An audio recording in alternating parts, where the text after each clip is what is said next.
بصوا يا جماعة، طبعا التمبلت أذواق. تمام. أنا عملت فيديو كان مريح جدا للعين، بس أنا بس عايز أجيب لك شرط نضيف خالص، فاستنى عليا ثانية كده. وليكن ده أي حاجة مش مهم، عايز بس أوريك نظافة الشرط. طبعا للأسف هو بيبان أسود لما تبقى بعيد، يعني انت بص المنظر أسود، بس انت بس قرب المهم. عايز أوريك شكله، الخلفية مريحة لعيني كأنا كشخصيا، كل واحد عايز يعمله. بس هي الشموع هنا شكلها غريب شوية، فخلينا كده. تمام.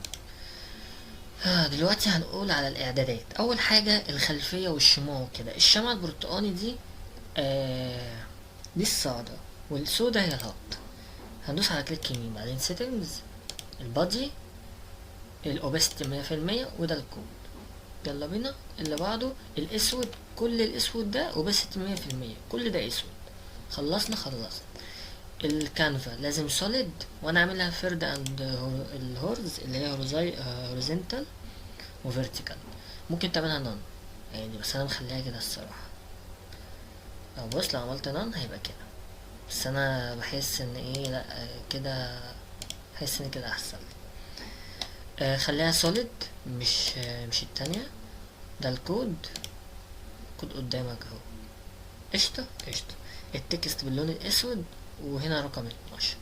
خلصنا من الكلام ده. طبعا زي ما انت شايف، انا عن نفسي انا مبسوط باللون ده وفاهمه.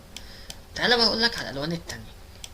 اول حاجة، الترند ده هيكون باللون الاسود عادي خالص، هتخليها 1 بي اكس وهتخليها لاين. لو اخترت inducement بص هيبقى عامل ازاي، بحيث ان الشرط ما يكونش من هنا عندك.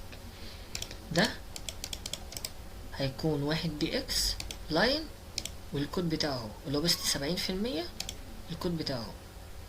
هتعمل اد. ده انا سايبه عادي باللون ده، كل واحد يعمل اللي يريحه.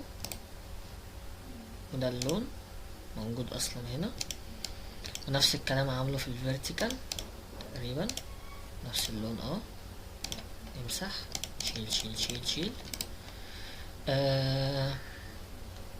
نيجي لللونج والشورت. بص ده اللونج وده الشورت، انا شايف ان هو كده مريح جدا. هوريهولك دلوقتي على الشورت يبقى عامل ازاي. ده الستوب اللي بالبرتقاني، وده الستوب برضه اهو بالبرتقاني، وده التيك بروفيل بتاعك.